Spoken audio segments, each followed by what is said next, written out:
There we go. So, knowing that we have been studying a fairly complicated subject for the past 9 weeks, and I really believe that we've reached a place where the fundamental conversations are established. We have been exposed to not only the historical underpinnings, the political ramifications of the conflict that exists in the Middle East, and particular with the Israel and Palestinian communities, but also that we have been really struggling with just the capacity to take differing points of view on this subject, and be able to guide us towards conversations and information that we can disagree on, but at least like there's something factually based and in which to have that point of view drawn. And what I hope to accomplish for the rest of our class is to take what we've understood a little bit further, expand it out a little bit more broadly. And in particular, today we're going to talk about art and culture, because it is, I hope that you enjoyed as much as I did preparing for it. It's another means to have the conversation. And while we'll be witnessing, for the most part in our study today, many depictions, artistic representations of the struggle, the conflict from the vantage point of the Palestinian people, and there really isn't as comprehensive or as um, perhaps as definitive in its outlook, the art that has being represented from the Palestinian perspective of their experience of occupation or of marginalization or of separation from the rest of the world, isolation from the rest of the world. That we're going to see in Israeli culture a lot more diversity in that. There's protest and there's support, and that is in many respects why this is so darn complicated. You're not going to see a whole lot of art from the Palestinian side that says we're brothers and sisters and we get along, and we have, we have partnership here. You will see things, right? You do see, for example, olive oil that is grown on Palestinian lands, and it is shared in a joint process with Israelis and Jews, and it's brought into the world. There is collaborative work that is being done, but as far as the art goes, which is a whole other different mindset of an idea or of a problem and a conflict, it's almost a slogan, if you will, about the way that one ought to look at this conversation. You won't see much diversity in the Palestinian artistic representation, and that might be political in nature, and that might also be sort of our ignorance as of yet. Like there just isn't enough, perhaps national production of that. It isn't something that is shared nationally or globally, for that matter, and that is a big part of the conversation that we have today.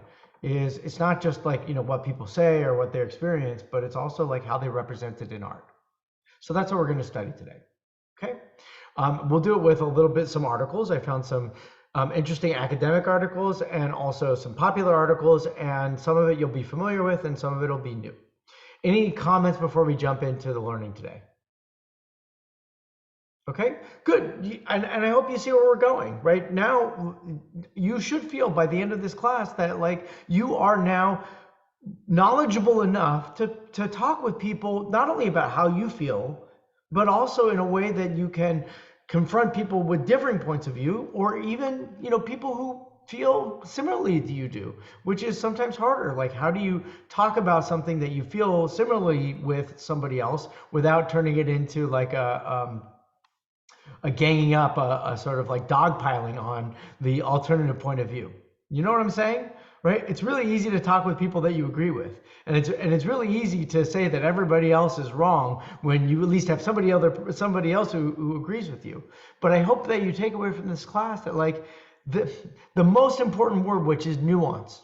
This is a nuanced conversation, And that means that even when you're talking with people that you agree with, that you need to make sure that you are on a same page towards a constructive conclusion and not towards a destructive or a negative conclusion. All right, so with all of that in mind, let's jump in and see if we can get the right text that we have. Yes, here we go. Okay, can you all see this on the screen?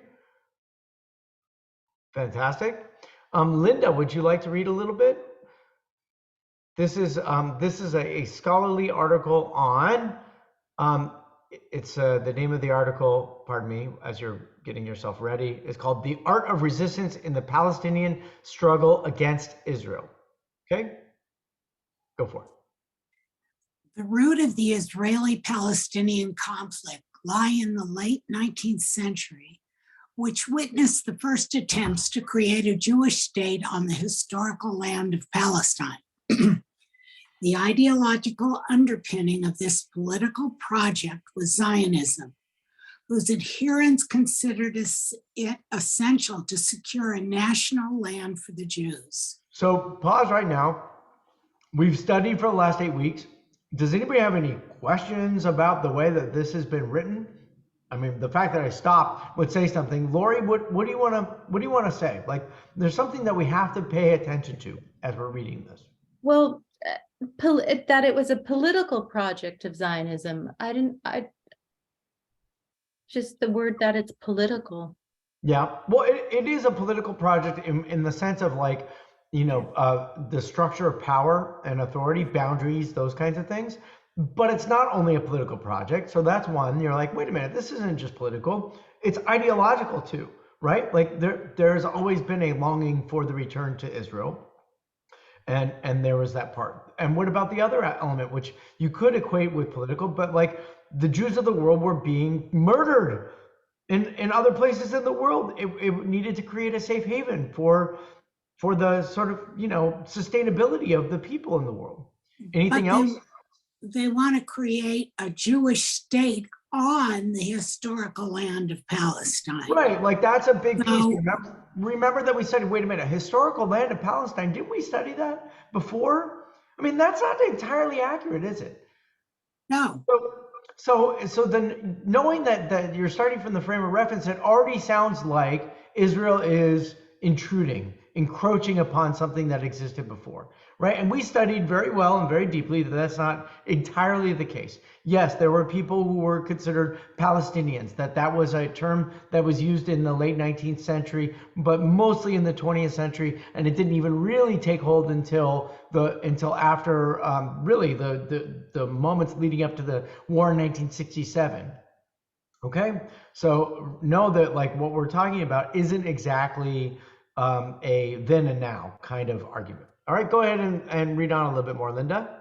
Despite traumatic episodes experienced by Jews, such as the pogroms of the early 20th century, in the eyes of early Zionist leaders, security-related reasons were subordinate to the overall of the objective of holding together the Jewish nation. Historian Zev Sternhill argues that as Zionist leaders saw it, Zionism was the operation to rescue the nation and not the operation to rescue Jews as individuals. For them, the quantitative dimension of preserving the essence of the Jewish nation, the process initiated. You skipped the line. I'm sorry, Linda, you skipped the line. The quantitative aspect, in other words, like was always secondary. There you go. Sorry. I usually have a printout. I don't have it today. Oh, this is a little small for me. Yeah. Don't take it. Don't worry. We'll make it bigger. Let's make it bigger. Go ahead. Okay. Despite prioritizing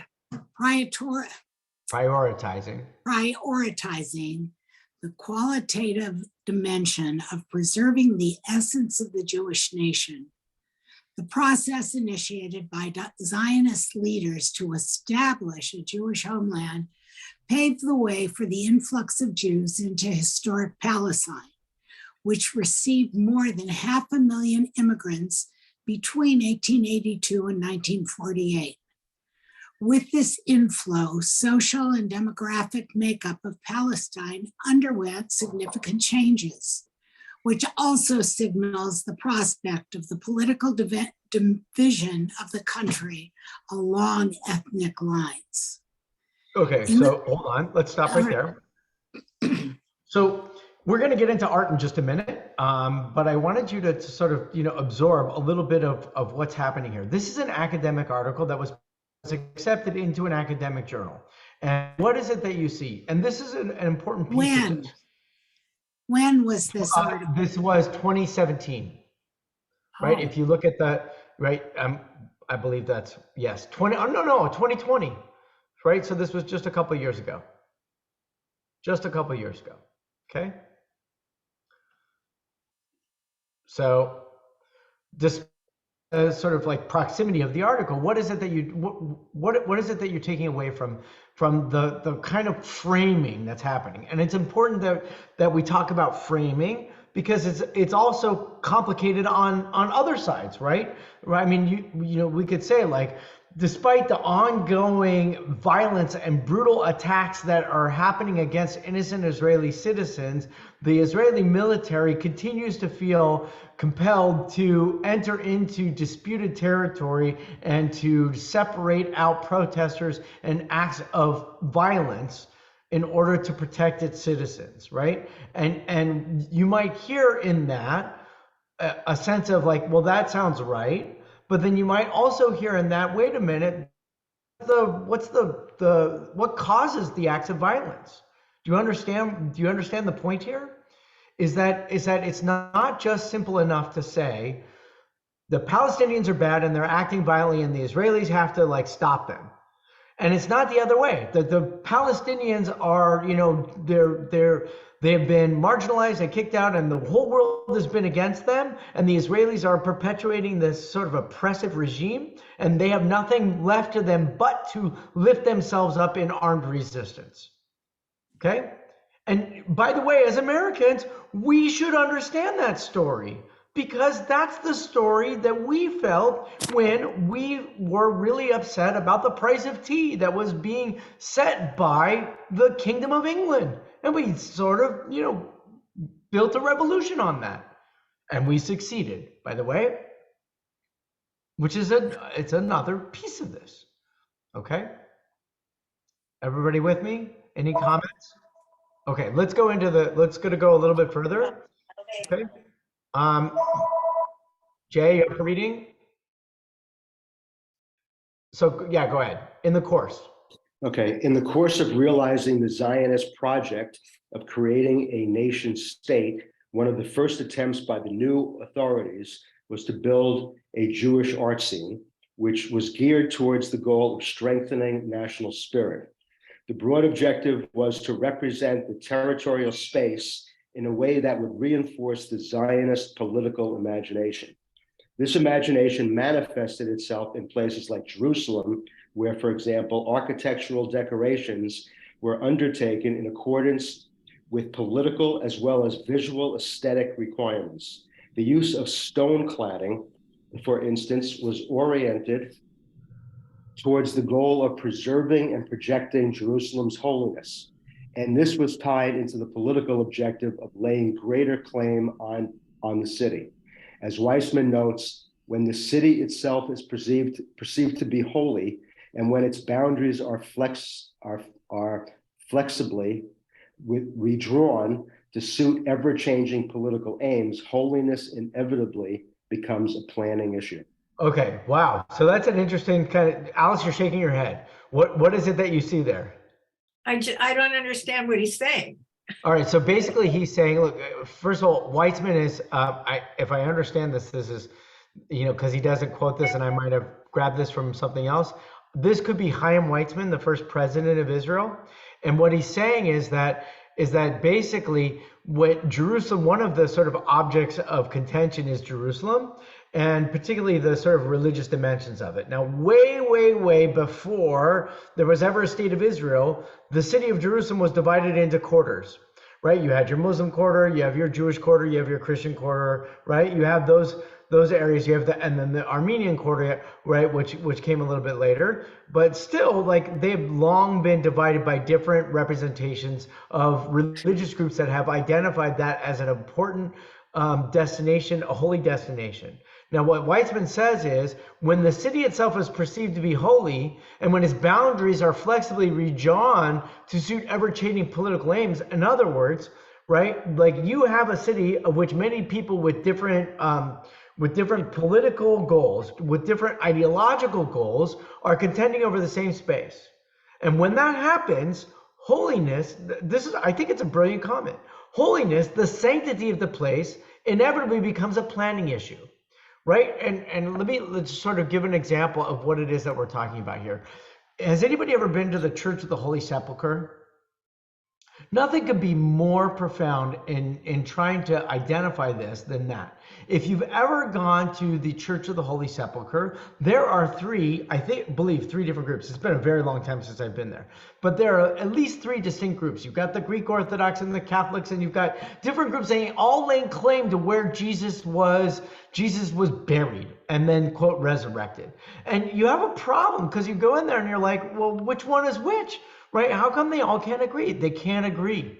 They can't agree on it. They all got to get this, sense that this is the space, but you know what? There's also another group that says Jesus wasn't buried there at all, right? There's a whole other space altogether.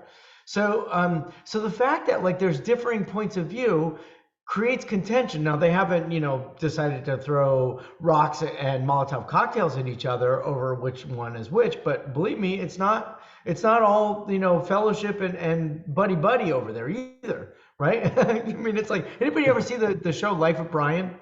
This is Monty Python's. Another wonderful example. Early on, they're like sitting in the Coliseum, and somebody comes up and he's like, looking for the resistance group. And there's like the People's Liberation Front, and then there's a Front for the People's Liberation, and there's all these like different groups that are like, oh, you don't want to talk to us, you want to talk to them. And they make light of the fact that people begin to sort of like come together and say, this is us. This is our truth, and your truth is over there. And what Weizmann points out, and his point, which is going to evolve sooner, hi, Franny's granddaughter, you're so cute. Are you there for Thanksgiving? Awesome. Your mom's been in class with us. She's a very good student. Oh, so cute. Hi. So when you have all of these different groups, the idea that it's like sanctity becomes political is a really important piece here. So hold on to that. Alice, did you want anything else to say, or now do you understand? Does that make sense? All right, good. So let's go on. Okay. Jay, you're okay? You want to read a little bit more? Sure. The most important development during this period was the establishment of Bezalel School of Arts and Crafts in Jerusalem in 1906. Its founder, Boris Schatz, has been hailed by art historians for laying the groundwork for art to flourish in a country which was barren, desolate, and primitive. The negative depiction of Palestine through the use of adjectives such as primitive can be argued to be aimed at generating the perception that this barren land had to be developed, which, among other things, would necessitate the creation and promotion of the Jewish national art. Given this objective for art historians, the creation of an institution like Bezalel was the realization of a dream or a utopia. In view of the importance of setting up an art foundation in Palestine, spearheaders of the Zionist movement provided the wherewithal for Jewish national art to take root and flourish. A clear indication of this is that Bezalel was founded and funded by the Zionist organization. As opposed to the negative depiction of Palestine, there was a vibrant social existence, which, among various indicators, was evident in the cultural atmosphere that informed Palestinian artistic life. A brief glimpse into that historical trajectory of Palestinian art would show that the art movement in the country was initially under the influence of Arab Christian iconography, which dominated the art scene until late 19th century. During this period, religious themes were the central features in Palestinian art, but visual elements representing local Arab culture had also been present in paintings. Thank you very much. Okay, so that was a lot to digest, but just fairly easy. Remember, this is an academic journal, so people they must be paid by the word or something like that, right? So so summarize it. What's his point? What did he just say? What did we read there about that? Barbara, is that you wanting to say something? Oh, okay, you were just pointing like that. Look. No, not you're muted. But whatever he said was really funny. So the idea that so here's what the idea. If that wasn't that might have been like a layer of complexity. So what he said, first of all, this is not a negative comment. It's actually a very realistic comment. So he said, Bezalel was started as an art. It was the cultural representation that was bringing back the sort of like cultural and civility to a land that was barren and even primitive. Now his argument is primitive is a totally subjective term, because if you're looking at primitive, it's like it's a barren wasteland. But his argument is like, no, there were Palestinian artists, right, or people that were doing art. What kind of art were they doing? The same kind of art that Jewish art was doing, for the most part, religious iconography, and it was Arab, or it was Arab, it was Arab Muslim, right? And the idea that up until that moment that there was never art, but Bezalel comes back on the scene, is a sense of like, we have to bring, we're like David Ben Gurion, we're bringing the desert to bloom, right? And the same thing is that the art bringing is going to bloom the culture of the land of Israel or Palestine, whatever you will. So his argument is that wasn't exactly the case, but he doesn't disregard it. He just is saying that it's actually incorrect to believe that the project of art and culture from the Israeli perspective was that it was a correction to something that was primitive and barren. There was something that was in existence before. Okay, which, by the way, I find this to be a troubling thing, because I believe that there is no land that willfully chooses to remain primitive. That's just not the sort of evolution of human community. People want things a little bit more simplistic. People love to live in rural areas that are more pastoral, if you will, right? Nothing to say that like the Bedouin culture or the Palestinian culture isn't a little bit more simplistic than the high-tech, highly modernized civilization of most of Western civilization or most of the globe at this point. There's nothing wrong in saying that. The issue is that the Bedouins are a perfect example. If you've ever seen a Bedouin community, they have Wi-Fi, they have 5G service, they have TVs in their tents. It's not like primitive means nothing. It means so primitive is, yes, it's something to overcome, especially in art. It's okay that we're not just drawing stuff in the sand anymore. It's okay that we're not just chiseling little wheels like they used to do in thousands of years ago BC, right? There is evolution, there is a development that's taking place. Any comments or responses to that? Because now it's going to be important as we build the foundation. Yes, Fran. Well, the Jews that emigrated came from mostly highly cultural, different countries. And I think the values of the Jews have been to express artistically and create. And I'm not so, and he mentions that the funding came from, this organization behind the foundation. And I didn't see any backing or funding for this area among the Arabs.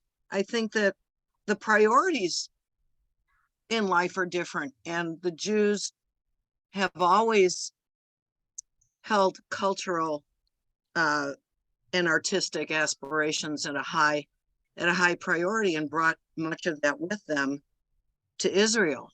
I don't know. What do you think? Thank you. Yeah, I'm gonna just take Barbara's comment. I think it's a great comment, Fran, and it's important that we're building this because there's there's implications to what you just said. And I think you were aware of it and you were trying to say it. There's implications. It's not that yay Jews and boo Palestinians, but there's a difference there. Barbara. Well, I just looked up what the definition of Bel-Azel was, A Bitzalel, yes. Bezalel, and he was in the Torah, he was the person that designed the tabernacle. Right. And Which I thought Bitzalel, was yeah, go very, ahead. which I thought was like very awe-inspiring. And also that the definition in Hebrew, I think, was in the shadow of God. So, which, however you take it, I think there's a holiness already about it. Yeah. But I also wanted to just mention that when you use primitive with a capital P for primitive art, it's different from using a lowercase p for primitive. And I just wanted to put that out there. I think so too, right? Since I was an art major in college, and I'm just like pointing some little tidbits out. But I agree with what was just said about, I think the Jews always had a very strong sense of artistic and musical and cultural part of their history. I think there was one statistic at one point that there were more orchestras in Israel than in any other per capita in any other nation in the entire world, because all these people were coming from Russia and Poland and Germany. Everybody played an instrument, and it was, I always thought that was like humorous, in a way. So yeah, I think that we just come to this with a lot of that sense of the importance of art. And so it doesn't surprise me that somebody started it, this, it feels so correct to me. No, it's really great. So Bitzalel is the name of the art school in Jerusalem, and it represents the sort of like, so the idea, it's also like an academic institution, meaning that an academy, you go there to become an artist, right? So I don't know if there are any corollaries in the Palestinian territories, but that sort of plays, and that's my ignorance. If there is, then I would love to learn about it. But the point that there was an academic impulse, there was a drive to create our expressive culture as a part of the formation of Israeli society, is not something negative. It's just sort of a reality on the ground. It initially started as proto-Zionist, and if you've ever done an Israeli art class, I don't know if you've done a survey, but you see, it's almost like, kibbutz. It's a little propagandish. It's very like, proto-settlement kind of like, imagery. It's very like the Maccabees and the art, like they brought Judah Maccabee from 2,000 years ago, and they used Judah Maccabee as the sort of iconic figure of the new Jew in modernity, settling the land and like, being heroic and fighting against all odds, that kind of artistry. On the same note, there was still always the sort of religious representation, which is what you found in your definition, Barbara. And it's part of the core of who we are. Our Torah describes that it wasn't just about building a tent, but it needed to look beautiful. And there was this, that was part of the story. And the person who did it, there was an architect, right? It's not just a bunch of people threw a bunch of stuff into a pile and said, okay, look at what we got. There was somebody who was deliberate, who shaped the way that things were going to look. The reason that this is an important part of our conversation is there is a shaping in the way of Israeli society that is expressed through its culture, through its artistic, through its artistry. And as we're studying the shaping of Palestinian culture, look at the art.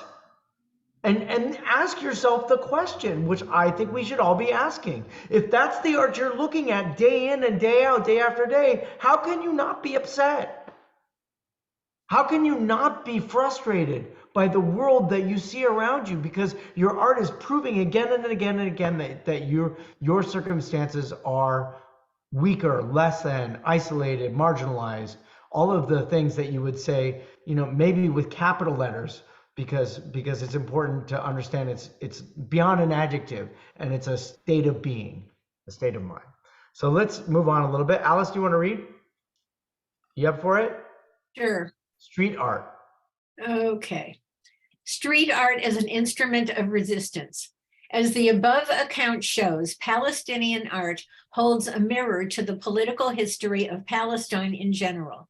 Street art has joined the aforementioned historical context as a new artistic endeavor, whose main importance lies in its ability to serve Palestinians as an instrument of resistance against Israel.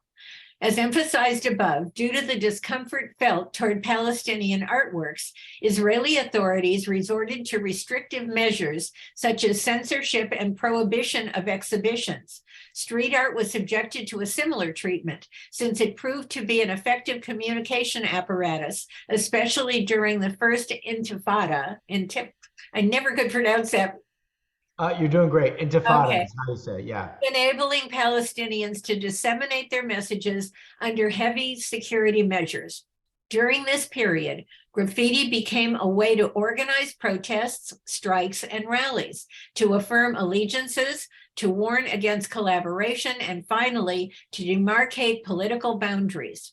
To deter Palestinians from engaging in street art, Israeli security forces used fines, imprisonment, and forced local youth to erase graffiti.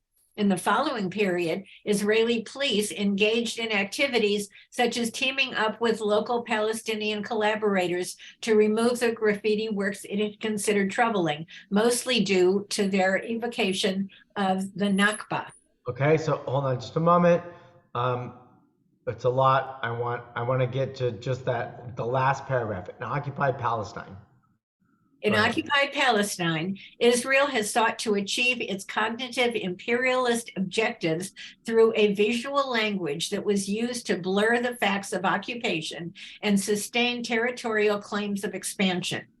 The growth of Israeli settlements in the West Bank has been accomplished through the visual transformation of the territorial landscape, which required projecting the settlements as organic parts of Israeli territories. The policy of designing the landscape based on the goal of expanding Israeli settlements led to the deterioration of Palestinian life, which is evident in the transition from occupation to cantonization, subdivision of land into smaller units, and finally to separation. Thank you. Okay. Wow. So I jumped. I know the last paragraph was intense, but what was the first paragraph? So he says street art came about as an opportunity for expression, and it was manifesting graffiti. And it was during the first Intifada, which was basically right before the Oslo Accords, 1989 to 1993, more or less, right, in which there were all kinds of like suicide bombings and attacks on Israeli citizens. Graffiti was an expression of that. The ultimate culmination of the conclusion of the first Intifada was the Oslo Accords in 1993. There was a second Intifada, which came in 2001, basically 2000, in 2000 through 2004. And it was, that's when suicide bombers were, really daily coming into Israeli cities and blowing up people in supermarkets and grocery and restaurants and all that. And that was ultimately culminated in the security wall, which was established in 2004. Okay, I believe that's it. So in 2004, the number of terrorist attacks against Israel dropped 90%, 90%. So the argument, because we're going to get into the wall because it becomes a part of the art, the argument is that the separation wall, which has been used as a tool of apartheid from one argument, has also been used as a security measure to prevent further death happening. And so the conflict is, it's protracted because which one's right, apartheid or security? Well, from the Israeli side, 90% reduction in terrorism, that seems pretty secure to me, right? And apartheid, it might result in and I think that this is a problem. It resulted in long lines to bring Palestinian citizens or people who live in the Palestinian territories into Israel to work, right? And therefore, they were also subject to scrutiny and a lot of interrogation, which is really, really not great. However, it's all part of the security apparatus. But it does create that kind of like sense of apartheid or oppressive feelings with it. So then his last point, which I thought was really interesting, and by the way, I mean, personally, my blood starts to curdle because I don't agree with what he's saying. But he's basically saying, he says that Israel has turned into imperialist nation, meaning that it is like totally an authority using its financial wherewithal to subjugate these victims, and then even more so to use that in a sort of thoughtful and deliberate way to undermine the integrity of the Palestinian Authority, the Palestinian people altogether, right? That there should never be a Palestinian people altogether. Now, like I said, I totally disagree. I have plenty of examples to feel like I disagree with that. Nonetheless, this is the way that he's writing. And the last piece that comes into focus, if you remember it, is that they were talking about the graffiti and how during the Intifada, they were scrubbing off the graffiti because it was inciting people to violence. And it was even done in collaboration with Palestinian authorities. So he identifies that there's stuff that went over the edge. But he doesn't say that it should continue. He's an academic. He's just telling you that this is what it is. Okay? Any comments or reactions to that? Questions about that? Pam? Who's the audience that he's writing to? Well, he's an academic, so he's like, the audience is anybody will read. But like, I would say who's going to read him, right? I mean, this is true, right? Like if I mean, he's writing to a liberal college university audience. But Right? if some of us, especially me, don't really understand what he's saying, it makes me wonder about how someone from the other side of anything can make other people understand their point. Welcome to the world when you have this conversation held in the grasp of the academics. So on the one hand, we need the world of academics because they do the research and they try to present the facts. But if you understand what we're dealing with here as well, is that academics also have a point of view. Okay? So the only place where I believe bias is, and even this isn't true, because if you remember our last class, we talked about bias in even the judicial system. But the best place where there's the least amount of bias, the greatest potential for the facts speaking for themselves and the arbiter of truth to come forth is in the judicial system, right? So this is not the judicial system, meaning that his paper got accepted, right? That's the thing. Where did his paper get accepted? It got accepted. I have to do some deeper research of where it's accepted. I didn't do that in preparation for this class. You just get the point that like, here, what you are reacting to, Pam, is what I think we should all be reacting to on both sides of the issue. If the academics are the ones who are using their flowery language and they're using all kinds of stuff, you might actually be nodding your head to something you totally disagree with. Be very careful with what you read. That's the takeaway. Anything else? Yes. Lauren, yeah. I'm not exactly sure what he's talking about when he's talking about graffiti. Is he talking about like it's an art form? I mean, to me, I always thought like graffiti was a reaction, like an anger, or just plain old destruction, like and what was his point about graffiti? Right. No, I mean, basically it's like, okay, so if the Israelis, this is his point. If the Israelis have a well-funded art school to, promulgate the culture and the Zionist project and promote bringing civilization to primitive lands, right? The Palestinian art, by contrast, is graffiti on a wall that is used as an expression of oppression. That's his point, right? But the one piece that you needed to hear, if you weren't careful, was that he says, Israelis said we were gonna stop that because that's inciting violence.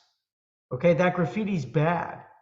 And Israelis eventually cooperated with Palestinian Authority leadership to erase some of the more violent expressions, artistic expressions. So while the Israelis are, painting pictures of Torah scrolls, okay, the Palestinians are painting pictures of rocks and like, and we're going to see in a few minutes like what the and being resistance and violence and oppression and the sort of like suffering that comes at the hand of the Israeli aggression.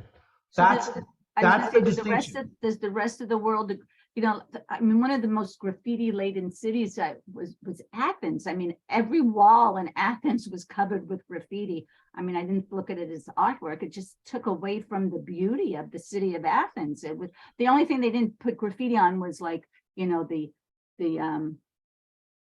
things that were ancient. I don't think they allowed them to do that, but it was just like horrible. I'm not sure people were doing it for artwork. I think they were just doing it to be vandals. Well, okay, great. So hold on to that because that's going to come up in one of the next articles that we read. Any other comments at this point? Okay. Yes? All right, so let's go in a little bit more. So now let's take a look at some of the pictures. Okay? So take a look at this. Okay? Can everybody see this on the screen? Right. So her name is Leila Khaled. Don't forget the struggle. Beautiful smile. Take the gun away. Looks hope, right? Take the gun away. And now look. Right? And then and what else do you see in this picture? What are some other things that you identify with this piece of artwork?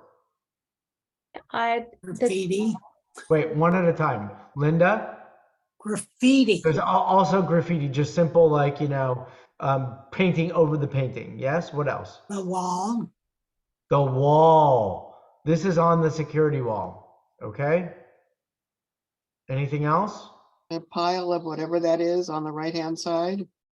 Yep. Right. So take a look. It's a picture of the wall on the wall, and what's on the other side? A bunch of junk, right?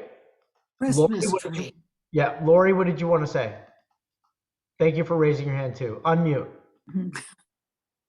The gun is facing up, yes, I know, but it's the blue, so facing up to heaven. Oh, nice. Or up to the sky, right? Like she's not holding it across her chest, right? It's actually, I mean, that's a very nice thing. I don't know what you make of that, but it's a very important piece to point out. Like what the symbolism, one is pointing it up to heaven. What else, Lori?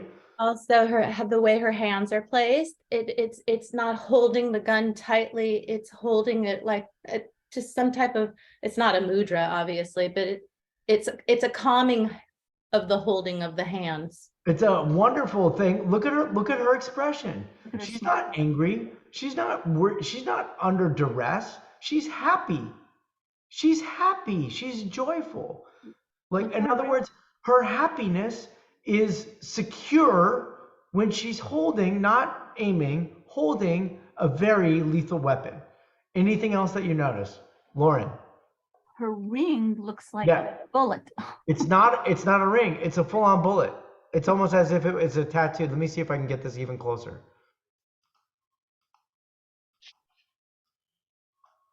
So at any moment she could load up that gun and shoot it at someone. Right? It's a bullet. I don't know if it's a ring. Yeah, it looks like it's a ring. I think you're right. Mm-hmm. Which is an interesting point. Jay, what do you want to add?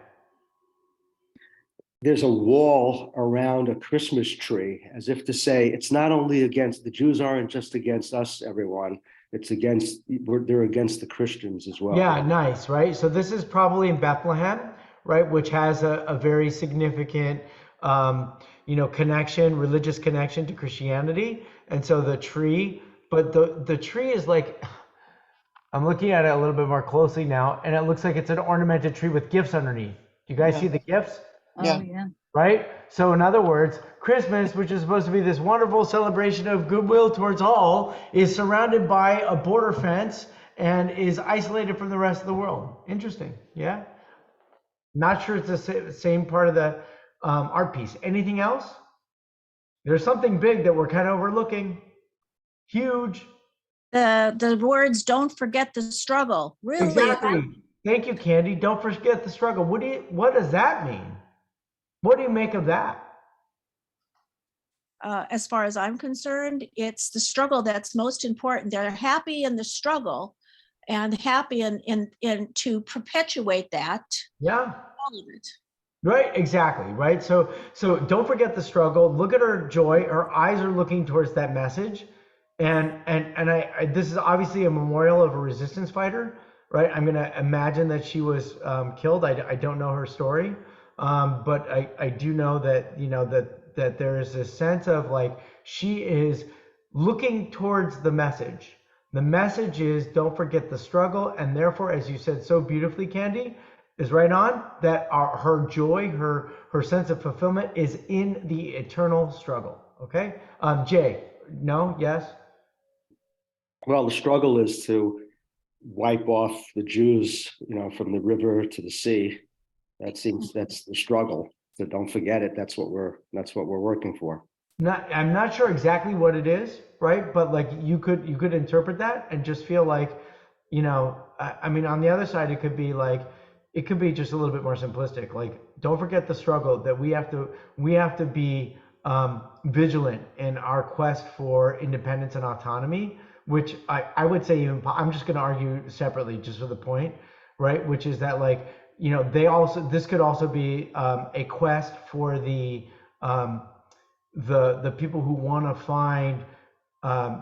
find resolution with the Israelis, a two-state oriented solution, and they're really putting the emphasis upon the Palestinian Authority, that the struggle needs to be also in establishing a government that is also protecting them and not just corrupting them.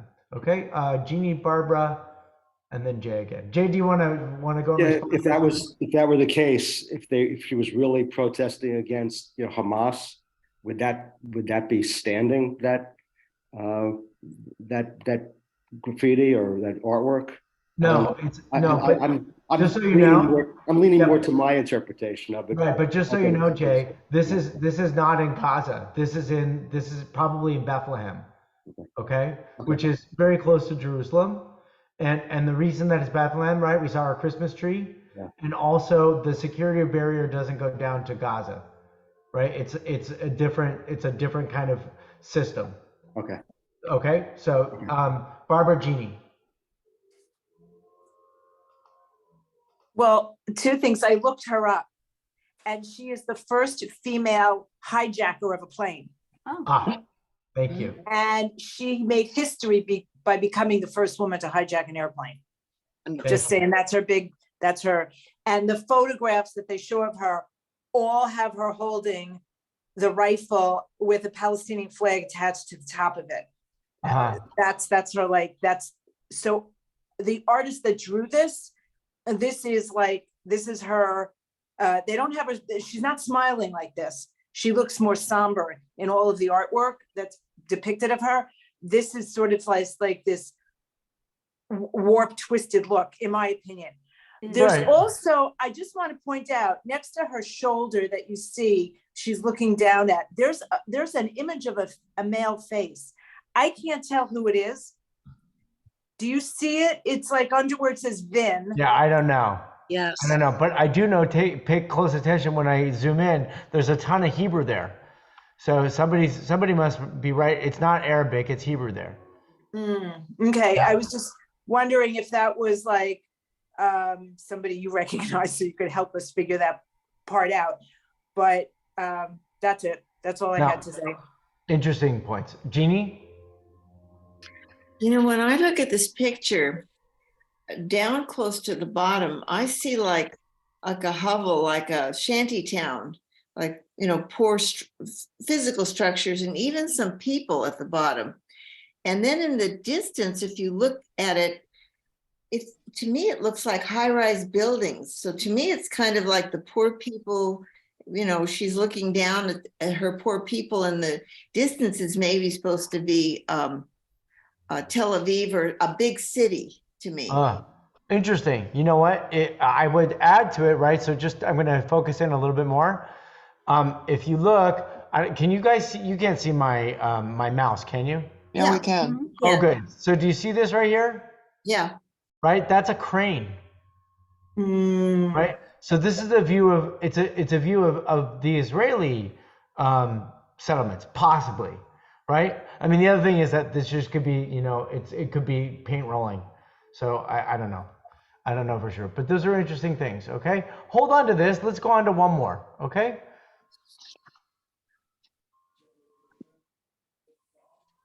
All right, here's another one. And let's see how we do. Oh, good. This will be perfect. Okay. This is by the artist Banksy. Has anybody heard that name? So he is an English artist who literally took on, and we'll read an article about the work of Banksy. Literally took on the sort of like need to bring art as a political form of resistance against the barrier, the separation barrier. So look at this wall, right? It's really interesting, right? It is a picture of a fracture in the security barrier, and it's a picture of a child holding a shovel and a bucket, right? And it's got blue skies, and it seems to be very kind of clean. It isn't spoiled by any sort of like tools of weaponry or any kind of like industrialization. This is just nature. It is like break through the wall and find the child building, playing in a sandbox. What else do you see in this, Barbara? I can't help but see the clouds, and they don't look like little white puffy clouds. One of them to me looks like a pyramid off to the right. They resemble the rocks to me that are at the very bottom of this photograph, that are hard-edged and not soft at all. I don't know if that's part of the art. No, it's beautiful, right? Like if you were painting like the artist was deliberate in the way that the clouds were being drawn, and the deliberate nature of the drawing is to show rough, jagged edges like pyramids. It's actually human created. It is not quite yet natural. Beautiful, right? Like what an interesting thing. Here's a wall that was created by human beings. Not natural. It is an unnatural creation, and it's being broken through. And when you are supposed to be looking at nature, you have a child holding a bucket and a shovel, which is, human beings do what human beings do. We do, especially little boys. I'm going to be gender specific for a moment, right? Boys like to dig in holes, right?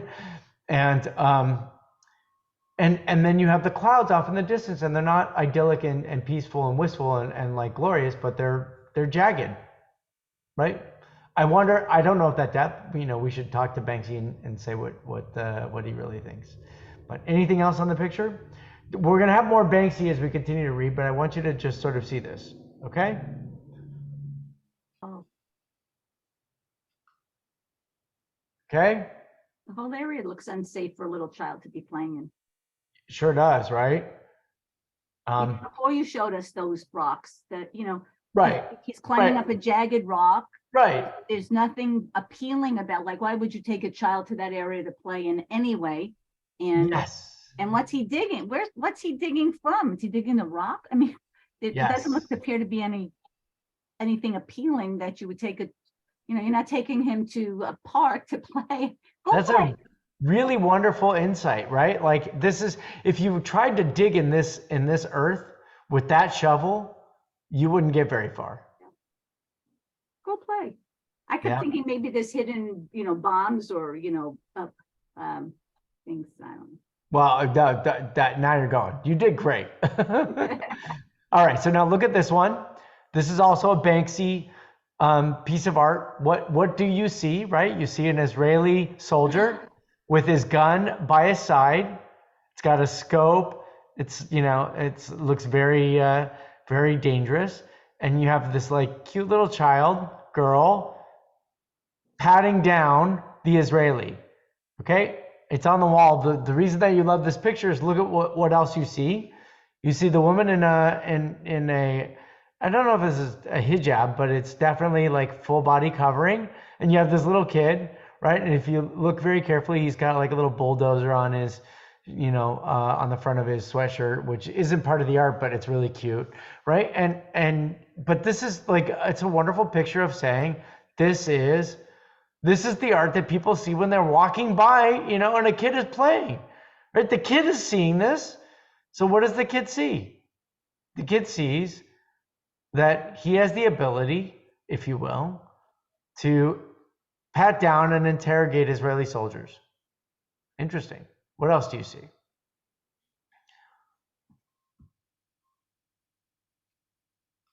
Nothing else of interest? It's okay. I want us to read the article. You don't have to like look deep.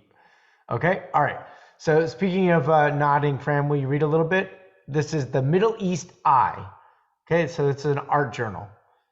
Street artist Banksy has opened a hotel next to Israel's separation wall in Bethlehem, aimed at attracting Israeli tourists to the city to open a dialogue with the Palestinians.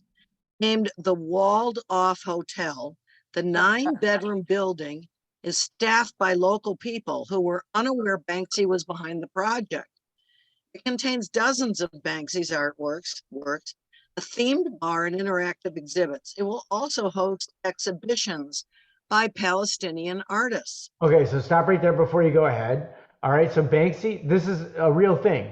Okay, open up a hotel. It's graffiti tourism, which is what we're going to find out about. What is graffiti tourism? But it's also this wonderful sort of like message from an artist who's saying, look, I'm an artist. I have a very particular point of view. You know, I may have been exposed to some of the academic journals that we just read. And I want to use my art for good.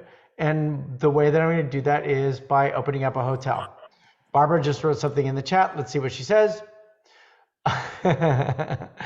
No, but that is actually really, really, really great. I have no idea.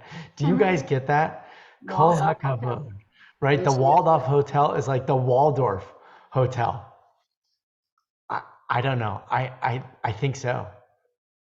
I love it. I'm gonna, if anybody can find whether or not that's the case, that is brilliant. Okay, brilliant from the artist. All right, go ahead, Fran. Read a little bit more. I'm in here. Although Israelis are officially banned from entering the Palestinian Authority-controlled areas in the West Bank, the hotel, which opened on Friday, is situated in an area just outside the city, which is under Israeli control. Banksy says people from all political and ethnic walks of life in the Middle East are welcome to stay in the hotel. Reportedly, the hotel has been decorated to resemble an English gentleman's club from colonial times, to make a point about the UK's historical role in establishing the State of Israel in 1948. Banksy's spokespeople insisted the building is a real business venture, not an art stunt, with rooms to be rented out later. Bethlehem tourism firms have long complained that the wall and Israel's continued occupation of the West Bank have crippled business. Thank you very much.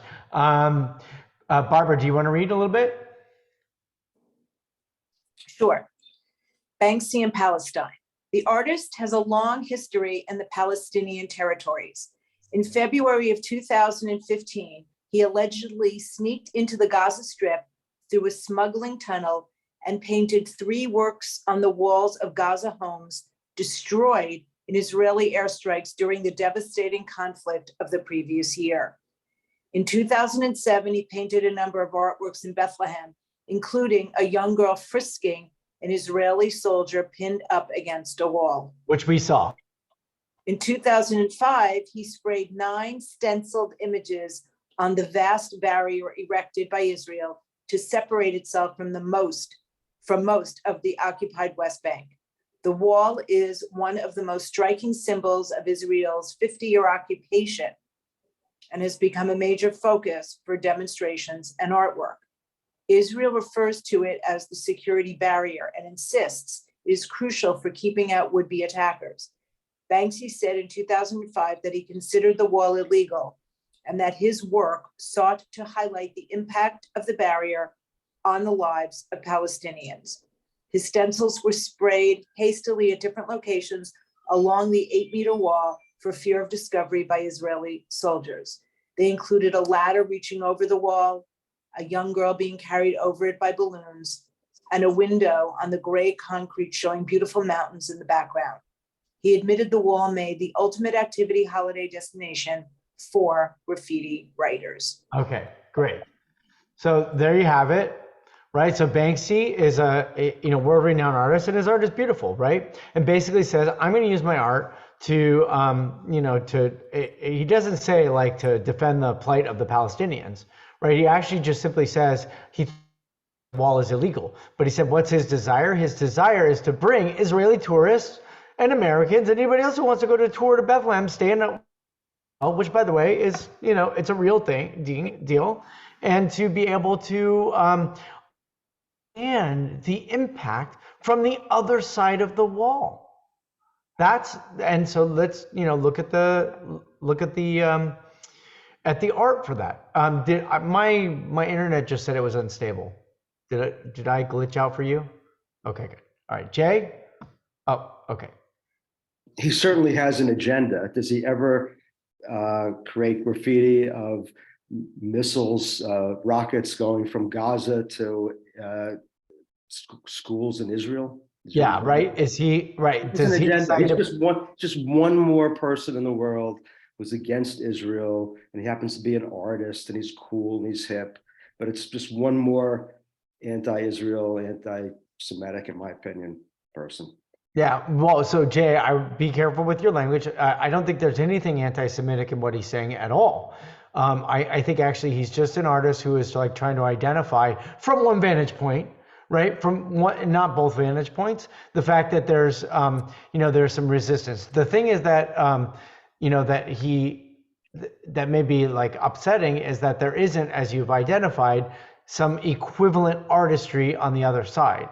And we'll talk a little bit about that and some more pictures that we look at. Part of what I said in the introduction of today's class is that when you think about Israeli society, it is very diverse in its points of view about what is going on with its treatment of the occupied Palestinian territories, or the Palestinian territories, and its treatment of the people there. Some people think that it should be more severe than it currently is. And some people feel that it's like absolute apartheid. And you wouldn't call Israelis anti-Semitics if they feel like that's the case. I mean, you might, but that would be very problematic. So I think I know what you're saying, but it's just like, your point is that like, here's another artist, yet another artist who is defending the rights of seemingly marginalized and victimized people and not standing up to the big guys. Which, by the way, take a step back in history, and who's always been the marginalized, victimized people throughout history? The Jewish people. So be very careful. Rabbi, Lauren, Barbara yes. gets a star. I just looked it up, and they said, why is the Bansky Hotel called Waldorf Hotel? It's a nod to the Waldorf Luxury Hotel and the West Bank Wall. Barbara, you're so smart. You're so smart. Brava. Very She's good. the star pupil today. Yay, Barbara. Brava. Okay. Any other comments? Great. No, except that Barbara's very small. Yeah. Okay. You're so punny. I'll tell you what, let's take a little break now. Okay, it's 11:50, 5 minutes. Come back and we're gonna start looking at some art in a couple other ways. Okay? Palestinian. I don't know, I have trouble getting rid of that thought because I see it constantly. It is, right? And part of it is, that this is where it's very difficult to understand that we form our opinions based on the information we're provided. So if you're provided information and this is the only thing that you know on both sides of this, right? That which is made public, right? As Pam wrote, right? Like, Well, she just read the Hajj. Maybe that's why. right? No, I mean, it's there. You're Yeah. right. It's It there. ruined And me. Leon Uris wrote that book in, I can't remember what year, but like it was a long time ago. Yeah. Jay, go ahead, please. Last week we were talking about where there might be hope, like economics can bring people together, or a shared enemy like Iran, Iran, yeah. Saudi Arabia realizes that, it's better to be connected with us, with Israel. Maybe, hopefully, eventually the Palestinians will more and more realize that Arafat, wasn't there, did things to help his wife, his family, stole all that money and didn't help them at Hamas. And maybe just like what's happening in Iran now, where people are finally kind of able to protest. Well, they're not able to, but they're doing it in spite of that. They're realizing that it's the government that being suppressed is hurting them, not outside forces. So maybe more and more, hopefully, Palestinians will realize who their real enemy is, and maybe that's a hope out there. I do. I thank you, Jay, for bringing it up. I think we all have a lot of hope, right? So, I think the offer was out there. We'll give you $50 billion. The world will give you $50 billion for you to be at peace with these people and you to govern yourselves and create. You get your own state and you get to be your own people and you get to have your own security forces and you get to solicit money and investment from all around the world. And, you can put in $20 billion into your military budget if that's what you want to do, right? To prepare yourself for the next war against Israel. You could do that, right? But you have to also be willing to self-govern. You also have to be willing to put aside some of this stuff, and you have to be willing to accept that your world is better than the people who are in leadership serving you. And it's not there yet. It's not there yet. But I'm hopeful, right? I mean, Mahmoud Abbas can't live forever, and the question is who's going to succeed him. And in case you thought that Mahmoud Abbas was bad, look at his predecessor, right? Yasser Arafat, who seemingly brought some peace, and wanted to shake his hand with Yitzhak Rabin, and then right after that created a whole ton of violence and died from AIDS because he, was living a incredibly risky life, and also exploiting the money that he was collecting on the backs of his people that he was supposed to be protecting. Yeah, it's a really bad story. They have a chance to write a better narrative. And we have the responsibility to help them whenever they're willing to accept. That, my friends, would be my final conclusion of this class. So you just got it now. We don't need to learn anymore, but that's the bottom line. So anyways, I thought you would find that funny, but you want to learn some more. All right, well, let's go. Okay, so check this out. Oh, wait. Ooh. All right. So this is Banksy, and this is a little article she wrote. Okay, so now take a look at this. Okay, this is a picture of Israeli protesters. Okay, they were protesting the attacks that were happening in the Gaza Strip after there were attacks, rocket attacks. If you remember in 2014, it was really a very violent moment. Oh, hold on just a moment, please.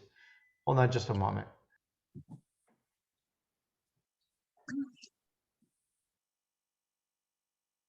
So there's protests going on, right? Like, it was absolutely clear that the attacks were originated by Hamas in Gaza, that they were intent on taking the lives of innocent Israelis. It wasn't a military operation. They wanted to cause harm to Israelis. And the Israelis retaliated, and there were thousands of rockets that were launched, and they were deflected or they were shot out of the air by the newly created Iron Dome missile system. That was happening in 2014. Meanwhile, Israelis are protesting, and this is a form of their art, right? So look at them, they look funny with their white things, right? And I want you to know this comes from a website. So if you want to do some look, the next couple of pictures just give you this sense of what it is. Okay. The next picture, as you asked, is like, okay, so where's Israeli art in this? This, I mean, it's a photograph, but it's a form of, it's also from that same website.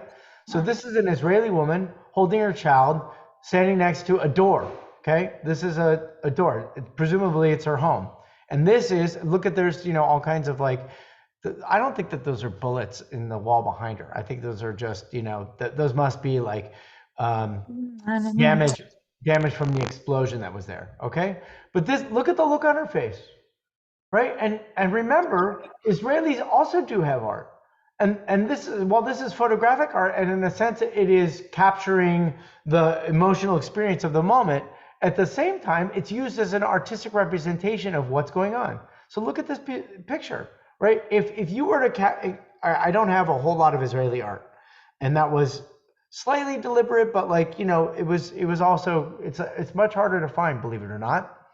And what is the message of this picture? What do you take away from this? Here.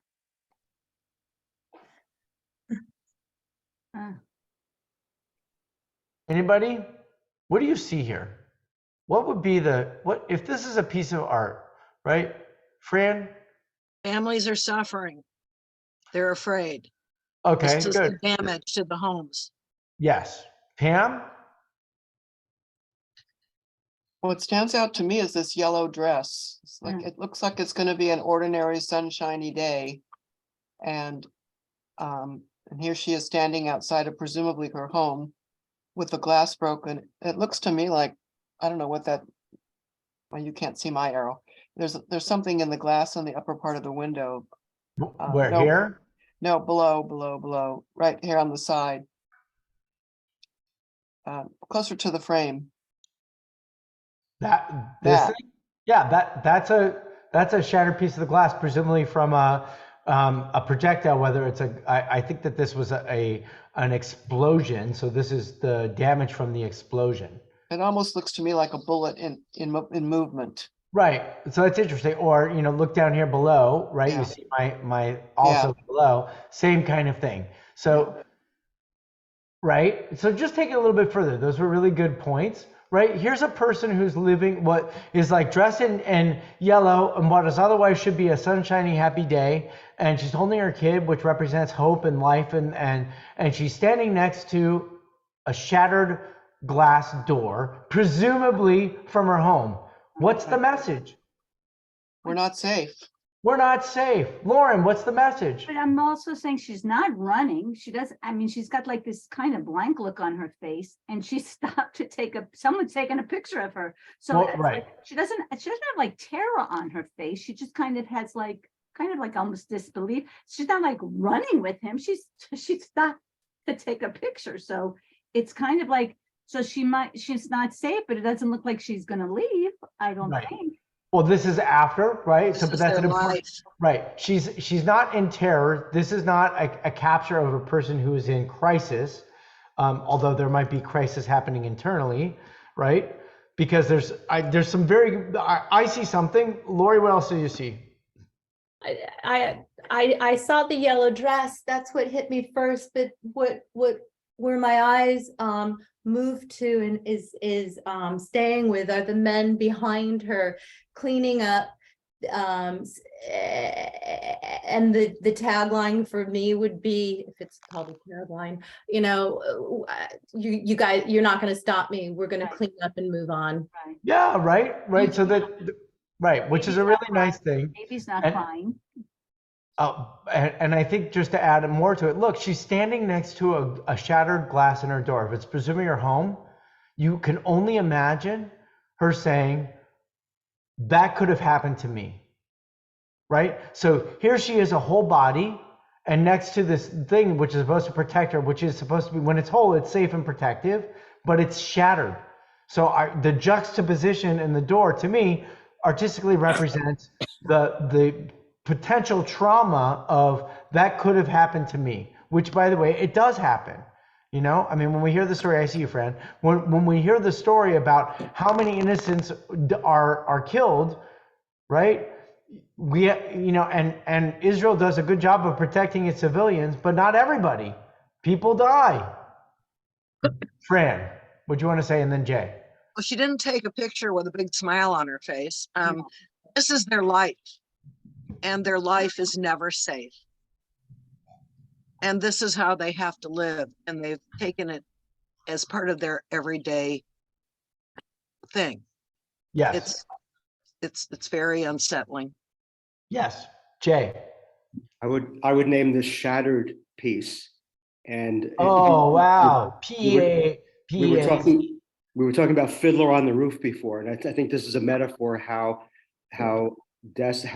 fragile, you know, life is, like a fiddler on the roof. But this is what it is for Jews, and what it's been for years and years, thousands and thousands of years. Interesting. Thank you for adding that. Pam, last comment, and then we'll move on. I have no sense that she stopped to take this picture. Yeah. I feel like a journalist saw her and snapped the picture. Right. But the journalist promoted, right, was publishing it because it captured something, right? There's something she didn't pose for this picture. This is not a pose picture. This is a snapshot of the reality. That's a nice piece. So thank you. Interesting insights and comments. Okay. So now this was obviously like just from this last summer, a few months ago, and Biden was going to visit Israel, and you know, this is sort of I just leave this as an article for us to kind of like continue to weigh out the conflict that that is often played out in artistic space, and this article I think captured some of that. So Pam, you want to read a little bit? The Israeli-Palestinian conflict has had an indelible impact and influence on the works of artists on both sides.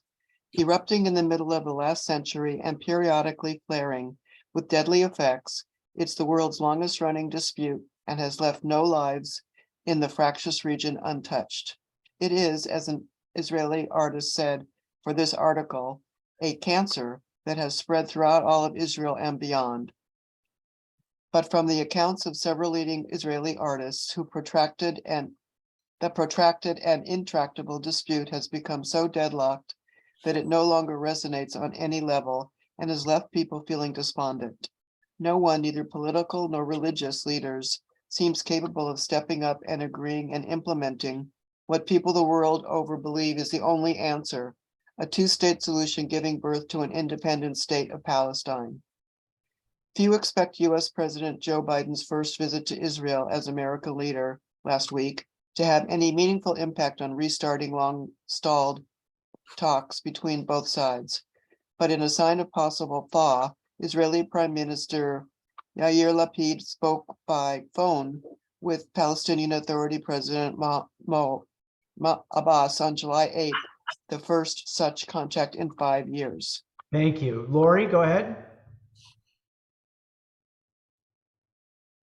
Israeli-Palestinian conflict, injustices overlooked. Israel is home to a vibrant art scene, much of it centered around bustling Tel Aviv, where many art galleries are located, including the prestigious Tel Aviv Museum of Art, supported by billionaire benefactors like Benny Steinmetz, and home to most of the extensive collection of Israeli art in the world. Jerusalem is also an important cultural center in the country, with its Israel Museum housing a large collection of works as well as archaeological artifacts, and runs the nearby Rockefeller Architectural Museum with major donors, including Canadian philanthropist Samuel Rothman. Israeli artists, much like the Israelis left, have become somewhat apathetic and hopeless regarding the conflict and the occupation. Lamnant Shea Yehezkeli, whose colorful abstract paintings have been exhibited at the Tel Aviv Museum of Art. There are exceptions, obviously, but they are few and overshadowed. While the painter, 43, who was born in Jerusalem, says there are no particular themes that resonate throughout Israeli art because it has become globalized, like in other parts of the world, He points out that he has no particular interest in the art market anyway, but that doesn't mean that local artists are not touched by the sporadic outbreak of violence between Israelis and Palestinians. So I did feel- you see this point? Wait, before you read on, right? Just, I want to underscore the point here. There's no particular themes, Mm, right? Do you see this? Because it has become globalized. So when we're talking about Israeli art and Israeli culture, it is part of the global scene. Part of that is, really, it's actually a defining feature. It's a positive reflection of Israel, but it's also something that can be problematic because in juxtaposition or next to the Palestinian art scene, which has a very particular message, it feels like there isn't conflict there, right? It's not like one side has they're like talking in two different spheres from an artistic perspective. And you might argue that just like the art is speaking in two different spheres, so too are the cultural or are the political and the ideological differences that exist between them. Okay, go ahead. mm. I feel that the apathy and hopelessness that are shared by most Israelis these days, says Yechez Kelly. who currently lives in Tel Aviv, the injustices are overlooked by most people because they feel powerless or simply because they don't care. However, art making in the name of powerlessness is a gateway drug to one-liner pamphlet art. It can only get interesting when the gruesome reality is sneaking in the creative process and fueling the art with energy. okay, very interesting perspective. Judy, do you feel like reading a little bit? No. Okay. Let's see. Roberta P, you feel like reading a little bit? Sure. No interest in resolving conflict. For Amnon David R., a Tel Aviv-born artist who now lives in Berlin, Germany, and whose hyper-realistic paintings of nudes, landscapes, and still lifes are in demand worldwide, resolving the stalemate lies in removing self-serving political and religious leaders from the floundering peace process. I think that the Israeli-Palestinian conflict is like a cancer that affects, even if sometimes indirectly, every aspect of Israeli society. It is one of the major sources of instability, and alongside the international current populist wave of the loss of moral values within Israeli society. R, 49, who recently exhibited in Jerusalem and is not keen to return to his homeland to live, given the fractious tinderbox situation, said ongoing apathy is an excuse for not taking responsibility and is driven by the fear of being outcast. That means nothing meaningful is achieved in bringing about an end to this dispute. I am not hopeful at all at the moment about the possibility of reaching better times regarding the conflict, but if it was not for political and religious interests and constant incitement, I don't think it would be a very complicated conflict to solve. One of the main reasons for having left my homeland was the sad understanding that with our current leadership, there is no national interest in finding such a solution, and this leads to moral and political corruption.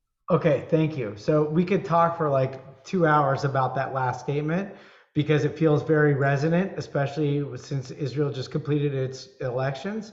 And American Jews have a strong opinion about this, and you will hear the argument back and forth that by Israelis saying, you don't vote in our political process, so therefore you don't get to dictate what you think should happen.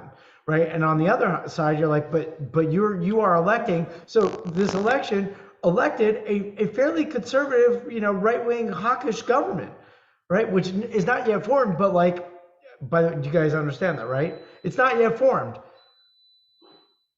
It could be formed, but the issue is that there's this move towards the right because people are sick and tired of what, and they're like, fine, if you right wingers feel like you can solve the problem, go for it, right? But right at that moment, they're saying you can't just go in there with your tanks and your bulldozers and make these people pay attention to you, right? So there's some real tension, ongoing tension.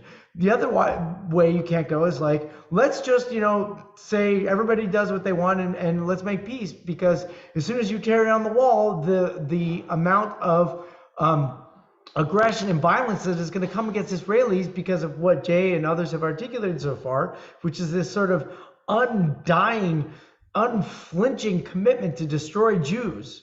And there has been no articulation of another narrative that is competing or is strong enough to stand in opposition to that. There's no moving forward, and your artists are apathetic. So we'll leave artists with where they are. But you know what? Our artists have a political point of view, and they can change the world with the way that they write their art. That would be something really strong. Just like political leaders can write with their pens or speak with their mouths. Artists can really do something very powerful with how they graphically represent a problem. Any other points, contributions, questions about that? All right, let's finish the article. We're almost done.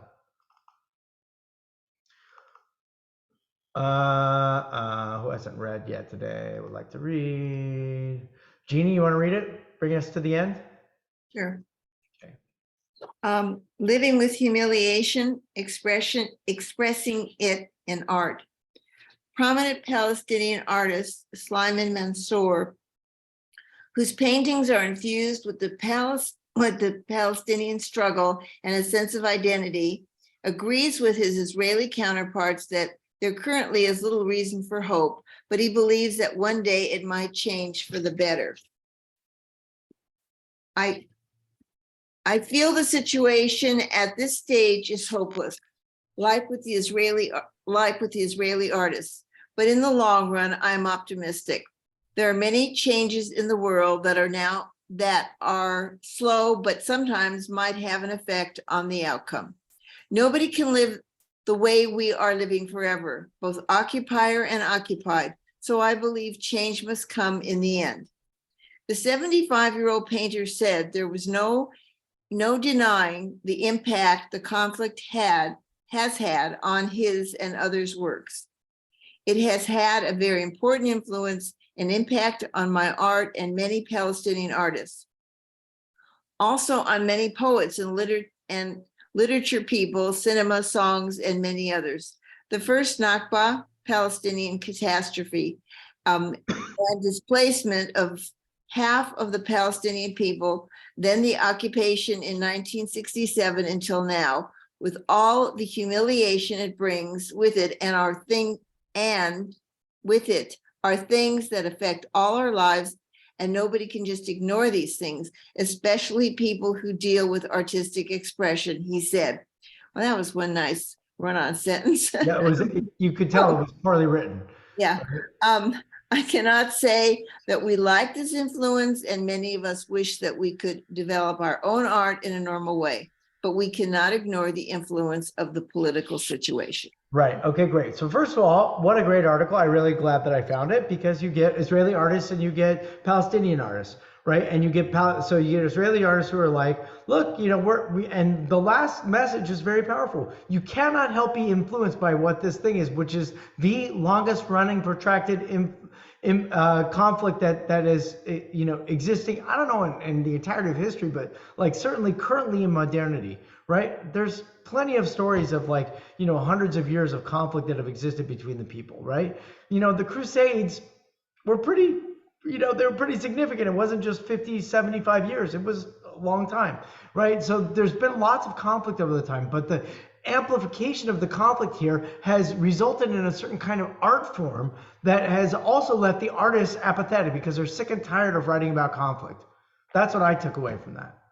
What I take away from this is that conflict, while it is perhaps a motivator in certain aspects of the art, it is something that each side is tired of. and they want to see something else. And I love the comment. Remember, there's bias there. The comment was very clear, said everybody agrees. Everybody agrees a two-state solution is the only way forward. Okay? I thought that that was also helpful. That's the frame. So it depends on which frame that you're going to be, taking on when you're talking about all these aspects. My goal today, which I hope that you feel was beneficial, was that by looking through the art, we begin to see something.